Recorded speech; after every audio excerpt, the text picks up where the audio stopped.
ازيكم؟ اخباركم ايه؟ هقعد اتكلم معاكم 10 دقايق وهجاوب على الاسئله وكل حاجه، بس في الاول عايز اتكلم على موضوع لو الدكاتره اختلفوا في التشخيص نعمل ايه. ده موضوع متكرر جدا. ليه متكرر جدا؟ في بعض الحالات بيكون المرض مش واضح، يعني آه، مش مؤكد ده روماتويد ولا مش روماتويد. في حد شافها قال روماتويد، في حد تاني شافها قال ما قالش، قال ما فيش روماتويد، في حد قال فايبروميالجيا، في حد قال خشونة، في حد قال التهابات روماتيزمية، في حد قال ده صدفية مفصلية. يعني ممكن يحصل اختلاف بين الأطباء. أولا ليه بيحصل اختلاف؟ بيحصل اختلاف لأن في حالات مش واضحة في التحليل، يعني في ناس عندها روماتويد ومش ظاهر في التحليل. خلاص؟ فده الناس بتختلف عليها. وفي ناس عندها الروماتويد ظاهر في التحليل وعليه خلاف برضه. خلاص؟ طيب بيحصل كتير جدا ان تبقى مريضه بتتابع الروماتويد بقالها مثلا 10 سنين او 5 سنين او سنتين، وتقابل دكتور تاني يقول لها انت ما عندكيش روماتويد، مين اللي قالك؟ والتحليل والاشعه وكذا. خلاص؟ المريضة تعمل ايه في الوضع ده؟ هي بالنسبة لها بتقول لك ما هو انا الدكاترة اللي قالوا كده، في حد قال لي اه وحد قال لي لا، فالدكاترة هم اللي عملوا كده. طيب اولا ممكن تكوني رحتي للدكتور اللي قالك عندك روماتويد وانت مفاصلك ورمة، ورحتي للدكتور اللي قالك ما عندكيش روماتويد وانت مفاصلك مش ورمة. ده حصل معايا قبل كده، يعني واحدة بتجيلي مفاصلها ورمة وملتهبة وتعبانة وكل حاجة، بعدين خدت العلاج وتمام وارتاحت وبقت زي الفل، وبعدين شكت قالت ما يمكن ما عنديش روماتويد، قامت راحت لدكتور تاني او دكتور تاني قال لها انت فعلا ما عندكيش روماتويد، انا عملت لك التحاليل والاشعه وكل حاجه وما عندكيش روماتويد، وقفي العلاج. بعد ما وقفت العلاج ب6 شهور او بسنه او ب3 شهور او بشهرين قام الروماتويد ظهر تاني، تقوم ترجع تقول اه ده انا الظاهر عندي الروماتويد فعلا. بس طب ازاي ده؟ في واحد قال لي اه وواحد قال لي لا. لان في دكتور شافك وانت عندك، وفي دكتور شافك وانت مش باين عليكي. طيب في الاخر ترجع لمين؟ هما اجابتين. الدكتور اللي تثقي في كلامه اكتر امشي عليه وما تلخبطيش بقى. وثقتي في اللي قالك عندك روماتويد افضلي ماشيه على كلامه، وثقتي في اللي قالك ما عندكيش روماتويد افضلي ماشيه على كلامه، انما هو واحد بس تثقي فيه تفضلي ماشيه عليه. الحاجه التانيه اللي علاجه ريحك اكتر امشي عليه. ما هو انا قلت لك عندك روماتويد واديت لك علاج وارتحتي يبقى فيه. طيب في دكتور تاني قال لك ما عندكيش روماتويد وادالك علاج وارتحتي امشي عليه. او العكس، ما هو ساعات بيجي العكس، ساعات بيكون حد قال لهم روماتويد ولما تجيلي انا اقول لها ما عندكيش روماتويد، العكس بيحصل. لكن في الاخر هما الاجابه حاجتين، اللي تثقي فيه اكتر امشي على كلامه، واللي علاجه يريحك امشي على كلامه. خلاص؟ عشان كتير بتحصل موضوع الخلاف ده. لسه من شويه كانت عندي حاله بنفس الطريقه، كانت اخذ العلاج ومرتاحه، طبعا راحت لحد قال لها لا ده انت ما عندكيش روماتويد، عملت لك التحاليل والاشعه ما عندكيش روماتويد، خلاص فبطلت العلاج. جايه بمفاصلها ورمه. قلت لها طب انت بمفاصلك الورمه دي ما رجعتيش ليه للدكتور اللي قال لك انا ان ما عندكيش روماتويد؟ كان لازم تروحي له او صوري ايديكي، عشان هو شافك وانت سليمه، ما شافكيش وانت عيان. خلاص؟ المهم احنا كده خلصنا الموضوع ده. في انا شايف مريم عماله تقول انا عايزه ادخل في اللايف، عايزه ادخل في اللايف. حاضر نشوف مريم انت فين يا مريم. الدعوه مش موجوده يا مريم، ابعتيها تاني يا مريم. انا شفتك كاتبه كذا مره عايز ادخل في اللايف، بس انا دخلت ما لقيتش الدعوه، ابعتيها تاني. مريم عبد السلام قالت عايزه ادخل. مريم اهي، اتفضلي يا مريم. مريم واضح ان عندها موضوع مهم عايزه تقوله، اتفضلي يا مريم عبد السلام. كل سنة وانت طيبة يا أسماء عبد الحق وماجدة بشير. مريم رفضت الدعوة. يا مريم انت كاتبة 100 مرة عايزة أدخل، ما دخلتيش ليه؟ طيب مريم برضو كاتبة عايزة أدخل تاني، بعتي ومريم بعتت تاني. اتفضلي يا مريم، لو رفضت المرة دي خلاص ماليش دعوة بقى. ومامة مالك وإياد عايزة تدخل. انت بعت دعوة يا مامة مالك؟ اه، ومامة مالك بعت دعوة. مريم اتفضلي يا مريم. الو، اتفضلي يا مريم. السلام عليكم. عليكم السلام، اتفضلي انا سامعك. لو سمحت يا دكتور، انا وانا صغيره وانا عظمي بيوجعني وبيعمل اصوات، يعني هي اصوات مش عارفه هي باينه ولا لا، بس هي اصوات بيتكتك. طيب، تمام. فانا دلوقتي رحت تابعت مع كذا دكتور. انا عندي انزيمات الكبد مرتفعه. ليه مرتفعة كام؟ كانت على طول بتوصل لارقام كبيره، بس انا تابعت مع دكتور ونزلت. فانا رحت للدكتور، دكتور روماتيزم، مناعه، مم. دكتور مناعه. هو مم. انا عملت تحاليل ما ظهرش فيها ان انا عندي روماتيزم. طيب، فانا الدكتور شافني بالجهاز، لا قال ده روماتيزم، بابا عنده روماتيزم وتيتا عندها روماتيزم. في حد عنده روماتويد يعني؟ اه. انا بقى هو اول ما شافني بالجهاز قال لي روماتيزم برضه، واداني حقن الميزوتريكسات لو انزيمات الكبد عالية فوق والحقن. 100 زي ما بتقولي كده ما ينفعش تاخديها. لا، هي كانت وصلت لحاجه و60 او 100. وبعدين انا لما خدتها زادت. وبعدين لما سبتها الدكتور ظبط لي الدواء، دلوقتي انزيمات الكبد انخفضت وبقت كويسه، بقت طيب. طبيعيه، بقت دلوقتي حاجه و30. طيب، انت دلوقتي كل اللي فانا قلتيه دلوقتي مفاصل كتب لي على. بالطقطقة. بصي، كل اللي قلتيه مفاصل بالطقطقة، ما قلتيش لا مفاصل بتورم ولا بتتخشب ولا بتوجع حتى.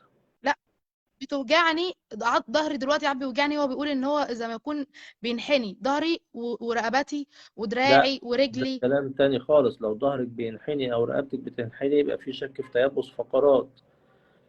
بصي وصوابعي يعني، ساعات بتمسك ما بتقدرش تتني.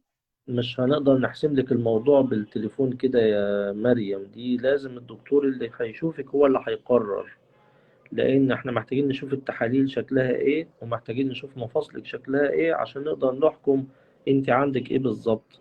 فدي لازم الدكتور اللي هيشوفك هو اللي هيقرر. لكن انت بتقولي خدت الميثوتريكسيت فترة والانزيمات اتظبطت، فانا مش عارف لا تعالجي من ايه يا اصلا. دكتور، انا قصدي خدت الميزوتريكسات إن الانزيمات زادت، وبعدين لما سبتها اتظبطت.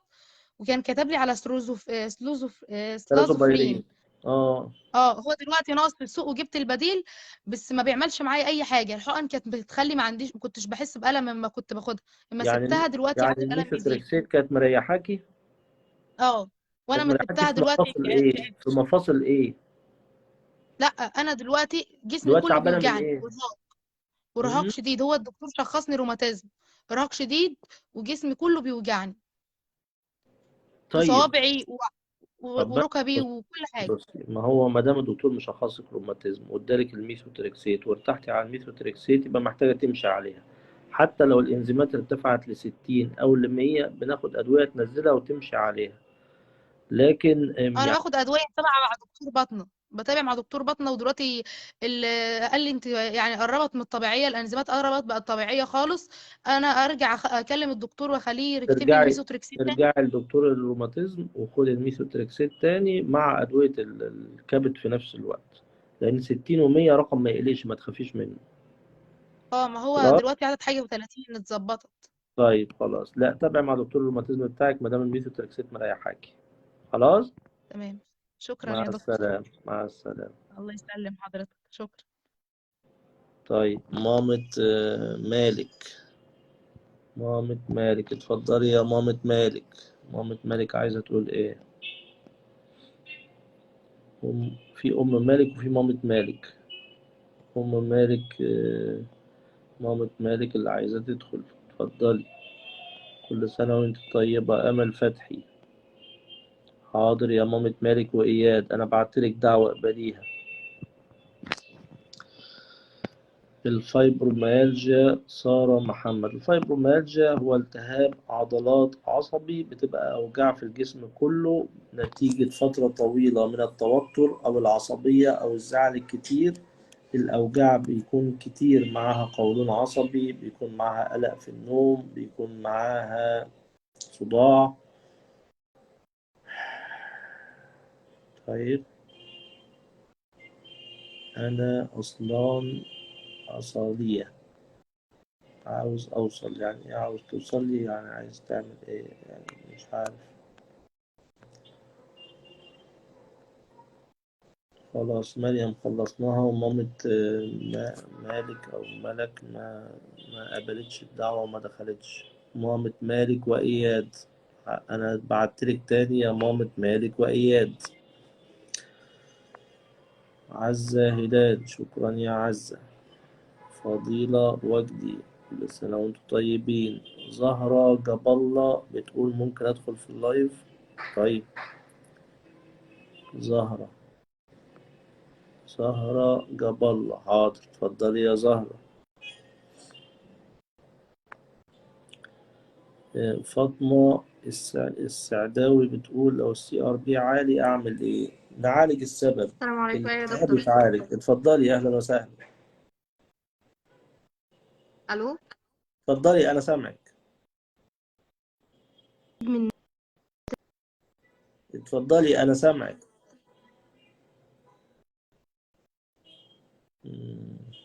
إيه؟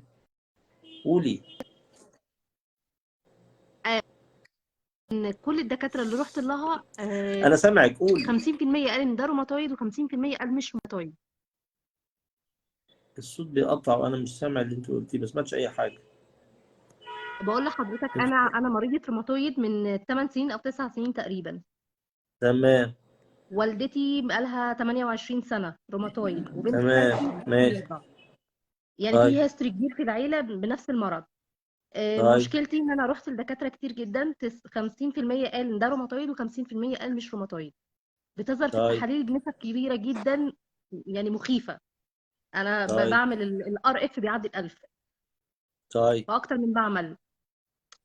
انا حاليا طيب. واقفه كل الادويه لان انا جالي اكتئاب شديد، وبس بتعب اول ما اصحى من النوم، ايديا ورجليا ما بقدرش اقف خالص، ما بقدرش اعمل اي اكتيفيتي في البيت. هل في حل، او هل انا حاليا بره مصر، هل لما اقدر انزل اقدر اجي لحضرتك؟ مفاصل. اما تيجي تنوريني اهلا وسهلا، بس انت مفاصل لا هنا ايديكي ومفاصل. ما فيش تشوه. مم. ما فيش تشوه الحمد لله، لا في ايدي ولا لا، في رجلي. ما احنا مش بنستنى التشوه، استني بس. واحنا مش هنستنى ما يحصل تشوه عشان نقول فيه ولا لا. مفاصل تمام. ايديكي او رجليكي او ركبك بتوجع او بتورم او بتصحي الصبح تلاقيهم متخشبين. الصبح. خلاص، والروماتويد فوق ال1000، يبقى ده روماتويد رسمي، تاخدي علاج الروماتويد وهتبقي كويسه. كون ان باخد انت الادويه، مكتئبه بقعد ده. فتره معينه بيعمل لي اكتئاب، مم. وببطل كل الادويه لان معدتي بتوجعني. ما هو بقى لازم نستقر على دواء تقدري تمشي عليه. يعني اصل انت كل شويه بتقول انا عندي اكتئاب، فهو يعني الاكتئاب يتعالج، سواء يتعالج بدواء نفسي، يتعالج بجلسات نفسيه، يتعالج بقرآن، يتعالج باصحابك، يتعالج بحبايبك. يعني المهم ان الاساسي ان الاكتئاب ده لازم يتعالج على جنب لوحده. بس هو اما اكيد ان روماتويد. انت، ما انت خلاص، انت والدتك وحد تاني في العيله عنده روماتويد، ده رقم واحد. تحليل الروماتويد بيقول لك انا فوق ال1000، ده رقم اتنين. رقم ثلاثة، ايديكي ورجليكي وركبك بتورم وبتوجع وبتتخشب الصبح، ده روماتويد مؤكد. يعني هو ناقص يطلع يحلف ويقول لك انا عندك روماتويد. ف الروماتويد ده لما بتاخدي العلاج بتبقي كويسة وتعيشي حياة طبيعية. هل انت لما بتاخدي علاج الروماتويد بتبقي كويسة؟ فتره الصبح، انا مشكلتي كلها في فتره الصبح او فتره الزعل. يعني لو في حاجه ضايقتني او حاجه زعلتني ما هي دي ممكن مشكلة ابقى الروماتويد كلها، تعبانه. في فترة الصبح وفترة الزعل. الصبح بتقعدي مم. تعبانة قد ايه؟ ممكن ساعه في السرير، ساعتين. يبقى ده روماتويد نشط. المفروض لما تاخدي العلاج تبقي كويسه. خلاص. فانت يعني مفيش حل غير العلاج. عايزه نعمل لك حجامه ولا عايزه ايه؟ حتى الحجامه خايفه منها، لان انا عارفه ان هي بتزود كرات الدم زي البيضاء، وانا عارفه ان ده غلط. ده انا ما مش غلط عملتهاش ولا قبل حاجه، كده. روحي اعملي حجامه. انت عايشه فين؟ السعوديه. لو عندك حجامه هناك اعملي، ما اعرفش السعوديه فيها ولا لا. بصي ما تشغليش بالك، المواضيع بسيطه. الروماتويد هتاخدي علاجه، الامور هتبقى كويسه. اهم حاجه حالتك النفسيه، انت الاكتئاب تقريبا تعبك اكتر من الروماتويد. خلاص. تقريبا. طيب ما تشغليش طب هل بالك والله. هل يا دكتور في تأثير على الخلفة في المستقبل؟ يعني أنا بخطط إن يبقى إن شاء الله في أولاد، هل في تأثير في أي وضع انت علاج خلفتي أو قبل كده كده؟ ولا ما خلفتيش؟ لا لا، لسه. بصي، سهل جدا انك تاخدي ادويه متناسبه مع الحمل من اول يوم. انت كنت متجوزه من زمان ولا قريب؟ لسه سنتين. طيب، ما قصدي عايزه في العياده نقعد نكلمك في المواضيع دي كلها، بس عادي ممكن تبداي علاج من النهارده كله متناسب مع الحمل وتحملي عادي ان شاء الله. طب اوعي كنت محتاجة رقم توقفي حضرتك العلاج. ورقم العيادة عشان أول ما أنزل عايزة أجي لحضرتك إن شاء طب الله. استني بس، اوعي توقفي العلاج عشان خايفه ان ما تحمليش او ان الحمل يتاثر. تاخدي علاج ده سبب متناسب برضه من مع الأسباب. الحمل. اه طبعا، ما انا أصل شفت حالات كتير كده. ده كان بيجي لي واحده تقول لي لا انا مش هاخد العلاج عشان احمل، والصوابع تتشوه وتقول لي انا مش هاخد العلاج عشان احمل. خلي بالك ان احنا من 10 سنين مثلا كانت الادويه اضعف من دلوقتي بكتير. فكنا بنضطر ندي ادويه ضعيفه، انما دلوقتي بقى في ادويه قويه. هو الخوف فكانت من تقعد سببين، إن الخوف من الخلفة، والخوف من النظر، لأن أنا بنت خالتي عينيها تقريبا راحت عين من العينين بسبب البلاكونيل، طيب وأمي بصي، عملت عمليتين مية بيضاء في عينيها الاتنين، وعينيها دلوقتي ضعفت جدا بسبب ما الهوستاكورتين. هو الخوف ده، هو المكالمة دي بتاعتك دي كويسة جدا عشان ناس كتير تسمعها وتفهم الموضوع. الخوف بتاعك ده هيمنعك انك تاخدي العلاج، وكل ما تقريبا هتاخدي هو العلاج 90% هو اللي شوية، مانعني من العلاج. وكل ما تاخدي العلاج شوية هتقولي أصل بنت خالتي وأصل مامتي وأصل كذا وأصل كذا وهتمنعيه.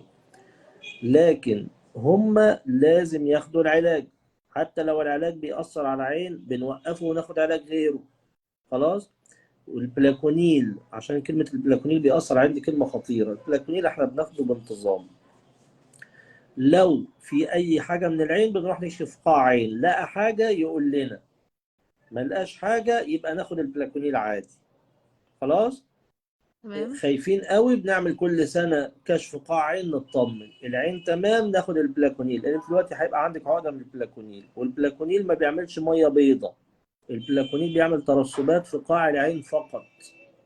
هي المية جت خلاص. من الهوستاكورتين. برافو عليكي، الميه البيضاء جت من الكورتيزون. برضو كل دواء اه. من ادويه الروماتويد، انا قلت الكلام ده كتير، كل دواء من ادويه الروماتويد ليه مشكلته. لكن ما مش معنى كده ان احنا نستسلم ونسيب المفاصل تبوظ عشان خايفين ناخد الدواء يعمل مشكله. كل دواء ناخده في ميعاده ومشكلته نتابعها. فالكورتيزون بناخد جرعات قليله خالص. البلاكونيل نتابع قاع عين كل سنه. الادويه التانية الميثوتريكسيت ولا افارا ولا حاجات كده بنعمل انزيمات الكلى والكبد بانتظام عشان نطمن ان كل حاجه تمام كده. يبقى حافظنا على الروماتويد ما ياثرش عليكي، وفي نفس الوقت تخلفي عادي، وفي نفس الوقت ما يحصلش مضاعفات من الادويه. خلاص. شكرا بس لحضرتك كتير جدا على بس انت الإفادة. بس انت دلعي نفسك كده وبعيد عن الاكتئاب، وحاولي تشوفي حاجات لطيفه، واذا محتاجه دواء تاخدي دواء، لكن ما جزاك تشغليش الله كل بالك خير يا بموضوع دكتور. الروماتويد. خلاص. كل سنة وحضرتك طيب، وميرسي وانت جدا على طيبه المكالمة ديت، وانت وربنا يبارك طيبه. لك يا رب، وإن ربنا شاء الله يخليك. محتاجة رقم حضرتك ضروري ومكان العيادة عشان أول ما أنزل عايزة أجي إن شاء الله. انت قدامك قد ايه وتيجي؟ يعني ممكن 3 4 شهور. طب حلو قوي، نكون حليناها. احنا مش عارفين نحجز لحد دلوقتي خالص. بعد 3 4 شهور نعرف نحلها. هيبقى الارقام هتبقى موجوده على الصفحه. خلاص. شكرا لحضرتك، ميرسي مع لحضرتك يا السلامه، دكتور. مع السلامه. اهلا وسهلا. مين تاني معايا؟ مامة مالك وإياد. انت كتبت كذا مرة انا عايز ادخل في اللايف، ولما باجي ادخل ما بتقبليش الدعوة اهو. دي اخر مرة ليكي يا مامة مالك وإياد. طيب. ثقتي بالله تكفيني، انا باخد علاج الروماتويد ومريض عندك، بس من كتر اخد العلاج وشي وارم ومنفوخ ورجلي، اعمل ايه؟ انا مش عارف انت ثقتي بالله تكفيني اللي كنت في عمان ولا مش انت. بس ابعتي. ما فيش العلاج ما بينفخش الوش يا ثقتي بالله. اتفضلي يا مامة مالك، قولي. الو، السلام عليكم. عليكم السلام. انا سامعك، ما تقربيش بقك، احنا سامعين، قولي. معلش يا دكتور استاذنك، انا مريضه روماتويد مم. مفصلي وفي العظم، وعندي مم. ذئبه حمراء مم. في المفاصل وفي الكلى. طيب. انا كنت من شهر 6 كنت باخد علاج مع دكتوره، كنت باخد الارسا فري وكلوبريد 5، وكنت باخد العلاج. قعدت شهرين بس الوضع زاد، ما كانش عندي حوار الذئبه، الوضع زاد جامد جدا وبقيت اتعب اكتر.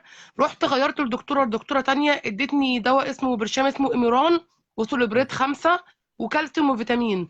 طيب. برضو الوضع زي ما هو، راحت مغيراري شيلت الاموران، وحاليا بقالي شهرين ماشيه على الهيدروكين طيب وبعدين صبح وليل، كمل. هيدروكين صبح وليل، طيب. سولوبريد سنتي ميزوتريكسات كل اسبوع، مم. وكالسيوم، والفيدروب بيتاخد كل اسبوع. طيب. بس انا بقالي شهرين زي العجزه، بقوم من على السرير الصوابع دي متشنجه، الايد صوابع تورم وتحمر، ولو حد لمس الصوابع احس ان هي هتتكسر، يمسك عظم الفك ما بعرفش اكل غير عصير بشفاطه، عظم الحوض، عظم الصوابع، الدراع التاني جنب مني ما بيتحركش ويتلوي. هل انا العلاج اللي باخده ده غلط؟ هل في لا علاج لا لا ناقص لا لحالتي؟ لا، بص، العلاج اللي خدتيه مش غلط. الميثوتريكسيت علاج كويس، والهيدروكين اه، علاج كويس، والكورتيزون لو بتاخدي كورتيزون حاليا برضو مطلوب. باخد وال... السلوبريد 5 2 الصبح. طيب، والحبيتين 5. اه، طيب، والاميوران اللي خدتيه برضو عشان الذئبة مش غلط. القمران وقفوهولي بقالي شهر ونص هو ما باخدوش. بس الاميوران دواء ضعيف خلاص. اه، لكن معنى كلامك انت دلوقتي بتاخدي ميثوتريكسيت جرعة قد ايه وبقالك قد ايه؟ باخد سنتي بقى، باخدها بقالي شهر ونص او شهرين، سنتي كل اسبوع. طيب، ما هي الميثوتريكسيت المفروض فعلا بتشتغل خلال شهر ونص او شهرين. لو انت اه، بالميثوتريكسيت وبالهيدروكين وبالكورتيزون حبيتين ولسه تعبانه، يبقى الدواء ده غير كافي، بيحتاج يتضاف عليه ادويه تانية. الادويه اه، التانية دي على حسب ما الدكتور هيشوفك بالكشف وعلى حسب ما يشوف التحاليل، لكن الواضح ان العلاج اللي بتاخديه غير كافي. العلاج كويس وعلاج مظبوط جدا لكن مش كفايه. ممكن تحتاجي اه، كورتيزون زيادة، ممكن تحتاجي علاج تاني زيادة، ممكن تحتاجي علاج بيولوجي زيادة، لكن ده اه، مش هيظهر إلا حسب ما الدكتور يشوفك بالكشف وبالتحاليل. اه، خلاص، تحاليل الروماتويد وتحاليل الذئبة، لأن كلمة الذئبة كلمة خطيرة في الموضوع ده. يعني لو في اه. ذئبة حقيقية يبقى كده هنبقى في العلاج البيولوجي حريصين، مش كل الأدوية البيولوجية تنفع، إنما لو في حاجة كده جزء من الذئبة ولا حاجة ممكن. طب يا دكتور استاذنك، انا ما فيش مسكن نافع معايا لدرجه ان انا لجأت لمسكنات الجدول وتعبت لي المعده، هرت المعده عماله ارجع منها. ما فيش مم. مسكنات نافعه معايا. أنت في عندك ضغط أو عندك سكر؟ لا ما عنديش، جالي سكر بس سكر كان على مؤشر عالي، لكن ما باخدلوش علاج. بص، المسكنات بصفة عامة هي حاجة مؤقتة. خلاص. اه، يعني ممكن تاخدي حقنة فيلدين النهاردة وبكرة، وتاخدي قرص ميديكسافلام 15 مللي بعد الفطار لمدة 20 يوم، وتاخدي أمبيزيم قرصين مرتين في اليوم لمدة 15 يوم. دي حاجات تمام، مؤقتة وبسيطة. خلاص. وتعملي تمام، تحاليل الذئب على بعضها اللي منزلها على الصفحة، والدكتور يشوفك أيا كان الدكتور بالكشف تمام وبالتحاليل يا دكتور، بتمشي كويس. خلاص، لو ما تمام يا حفظتش دكتور، تمام، الأدوية بعيد الفيديو في الآخر هتلاقيه. خلاص. تمام، ماشي يا دكتور، تسلم. ماشي، مع السلامة. ماشي يا دكتور، شكرا، ما الف شكر. تخافيش هتبقي كويس، هو الدواء بتاعك كويس بس محتاج يتضاف عليه حاجة. يا ريت والله يا دكتور، انا معايا اطفال وما بقومش من على السرير، يعني الوجع صعب، لا ما لا، إن بعرفش شاء الله افتح كل ان انا حاجة لها اشرب حل. ميه. ما لا لا، يا رب يا هتتحل إن دكتور، شاء الله. تسلم، الف شكر مع لحضرتك. السلامة. مع مع السلامة. السلامه.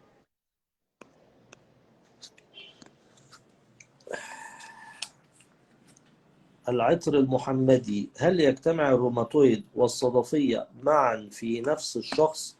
السؤال ده سؤال طبي علمي خطير. الأغلب إنه بيكون مش روماتويد، بيكون صدفية مفصلية، بس اختلط علينا الأمر وافتكرناها روماتويد. ممكن يعني لما شفناها قلنا ده روماتويد، بعد كده اكتشفنا إن هي صدفية مفصلية، وممكن يجي الاتنين مع بعض، بس دي حاجة نادرة جدا. لكن الأقرب إن هو يكون مرض واحد. خلاص. في الحالتين ما بيحصلش خلاف كتير يعني. مروة جلال: الروماتويد بيأثر على العين؟ الروماتويد ممكن يأثر على العين. عينة الكلى درجة تالتة مزمنة، المريض يصوم؟ درجة تالتة أنا أفضل إنه ما يصومش. يا أسماء عبد الحق: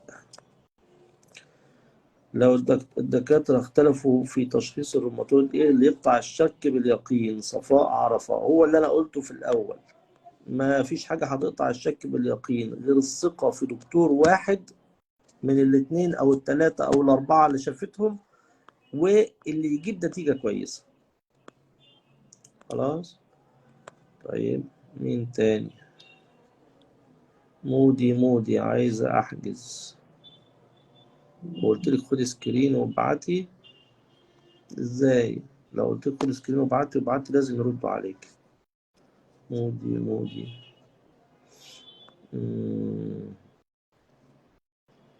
حاضر يا مودي بس والله في رمضان ده صعب جدا، يعني احنا في رمضان يعني عدد ساعات الشغل قليلة والواحد بيبقى مجهد ويا دوب بيشوف عدد محدود يعني، فصعب. صعب في رمضان. رزان عايزة أدخل في البث. رزان. طيب ما لقيتش ده طلب منك يا رزان، فلو بعت طلب هقبله. مارجريت إلياس، رحت ل3 دكاترة. مامة مالك خلاص خلصناها. ريهام سعيد، هو التيبس ممكن يكتر معايا، يعني كان في ايدي بقى في ظهري ورقبتي. اي مرض مش متسيطر عليه ممكن التيبس يزيد. متشكر جدا على القلوب الكتيرة اللي بعتنا دي، كنت متشكر قوي يعني. ميرا ممدوح. طيب ميرا بتقول عايزة ادخل. ميرا ممدوح. لقيت ميرا ممدوح تقريبا، ده هيبقى اخر حاجة لان مفيش وقت وانا هقفل. اتفضلي يا ميرا. ميرا ممدوح، ودي غالبا آخر حاجة. أنا بشوف لو فيها سؤال تاني أجاوبه ولا حاجة. طيب متابعة معايا روماتويد وفايبروميالجيا، ومن أول الصيام مفاصلي كلها ألم. شوشو. والله يا شوشو، إذا مفاصلك بتتعبي أولا اللي بنحتاجه المية، فلو بتشربي مية بعد الفطار وبتبقي كويسة في الصيام خلاص، لأنك مش حالة ذئبة يعني. أما لو أنت رزان، طيب رزان ظهرت اهي. ميرا انا بعتلك يا ميرا وانت رفضتي، دلوقتي في رزان.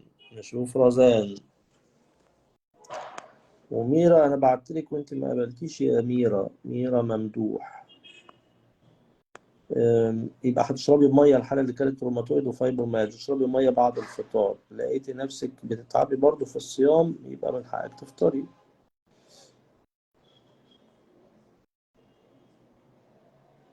طيب مين تاني؟ رزان انا بعتلك يا رزان، لو ما قبلتيش هنروح لميرا، لو ما قبلتش هنقفل ده ونقول لكم مع السلامه. انا نسيت اقول لكم، انا حاطط التمثيليه بتاعت مصطفى شعبان ضيف شرف في الحلقه الخامسه اللي هي يوم الاربعاء. يبقى يوم الاربعاء ان شاء الله اللي هو 6 ابريل تشوفوني في حلقه مصطفى شعبان تمثيليه دايما عامر، ما تنسوش. طيب رزان ما قبلتش، وهنرجع لميرا تاني، نشوف ميرا هتقبل ولا لا. هي عماله تكتب انا عايزه ادخل. اتفضلي يا ميرا، اتفضلي. انا سامعك، اتفضلي. أنا عندي مشكلة بقالي حوالي ايه؟ سنتين. عندي مشكلة بقالي سنتين تقريبا. ايوه. لفيت على دكاترة كتير. كان عندي مشكلة الأول في الفك، وبعد كده ابتديت أحس إن إيدي وكتفي وجعني وصداع، وجسمي كله بيوجعني مهما أنام. بحس إن جسمي مكسر. آم، سمعت كذا فيديو لحضرتك عن الفايبرو. فايبروميالجيا. آم، ومش عارفة، يعني أنا لفيت دكاترة كتير ومفيش حد عارف يشخصني. طيب هو لازم حد يشخصك بالكشف، ان يعني كلامك يوحي بان عندك فايبروميالجيا. هل في صداع كتير؟ جدا مش بيروح تقريبا. هل في بس قولون كل عصبي؟ ده ماسك الجزء الشمال اكتر. هل في قولون عصبي؟ اه. هل في قلق في النوم؟ النوم متقطع. طيب يبقى الكلام كله ماشي في اتجاه الفايبروميالجيا. كل اللي انت محتاجاه، اصل انا ما اقدرش اقول لك خدي علاج فايبروميالجيا كذا من غير ما حد يكشف ويشوف التحاليل بتاعتك. الناس المفروض التحاليل انا كلها تكون بحاول اتواصل مع حضرتك عشان احجز، بس انا مش عارفه احجز. طيب ما هو الحجز يوم الخميس، اتصل الساعة 10 الصبح إن شاء الله هيحجز لك. بس أنت مبدئيا كده بالكلام فايبروميالجيا، يعني حتى لو أي دكتور تاني شافك قولي له ممكن تكون فايبروميالجيا ولا لأ، لحد طب ما هو يا تقدر. دكتور هي ليها علاج ولا هي كلها، يعني اسمع ان هي بصي علاج مضاد اكتئاب وحاجات كده. بصي علاجات الفايبروميالجيا كلها بتكون فيها مضادات اكتئاب. آه، بس ما هو الفايبروميالجيا لازم يكون مرتبطة بحالة نفسية، يعني أنت هتلاقي نفسك إن أنت مزاجك مش حلو أصلا، صح؟ ولا مزاجك طبعا حلو؟ تحت الصفر. طيب تحت الصفر. فلما هنيجي نديلك علاج للفايبروميالجيا وهو نفسه دواء بتاع اكتئاب، هتقولي لا ما انا ما اخدش. ما هو انت الحاله دي مرتبطه بدي. طب يعني هو انا ينفع اخد انا ادويه وانا بخطط لحمل ولا؟ الفايبروميالجيا بالذات ما تنفعش ادويتها مع الحمل. لكن لو انت الحمل ده بعد فتره ماشي، لكن لو انت هتحملي الايام دي خلاص يبقى تركزي في موضوع الحمل الاول. لان الادويه يعني بصي، ممكن ناخد دواء مثلا شهر شهرين حتى، وبعد الشهر شهرين شوفي موضوع الحمل. خلاص. تمام يا دكتور. لكن تمام. يعني شكرا انا مثلا لحضرتك. مكتئب، ومع الاكتئاب والحاله النفسيه السيئه بدات تظهر عندي اعراض فايبروميالجيا، فالدكتور بتاع الفايبروميالجيا قال لي هديك دواء والدواء ده بيهدي الاكتئاب. هقوم اقول له لا اصل انا مش عايز دواء اكتئاب، لا ناخد دواء الاكتئاب. لا خلاص. انا ما عنديش مشكله، بس انا مش يعني زي ما قلت لحضرتك شخصني لحد دلوقتي، انا بقالي سنتين عماله الف. بصي هو ده اللي باين بالكلام، ممكن بعد الكشف نكتشف حاجات تانية، لكن اللي باين بالكلام ان انت تيبيكال عندك فايبروميالجيا، وامرها يكون سهل. حالتك النفسيه لو اتحسنت معظم الاعراض بتروح. خلاص. تمام يا دكتور. مع السلامة. تمام، مع شكرا السلامة يا لحضرتك. أمير. ما تخافيش، كل حاجة تبقى كويسة إن شاء الله، وتخلفي وتبقى كل حاجة كويسة. ان شاء الله يا دكتور. طيب أنا هسيبكم بقى لأن مفيش وقت كويس النهاردة. اللايفات متهيألي كانت مفيدة يعني لناس كتير، وجاوبنا فيها أسئلة كتير. أي وقت فاضي هقعد معاكم ونقعد نجاوب على الأسئلة بتاعت الناس كلها. يلا أشوفكم على خير. باي باي.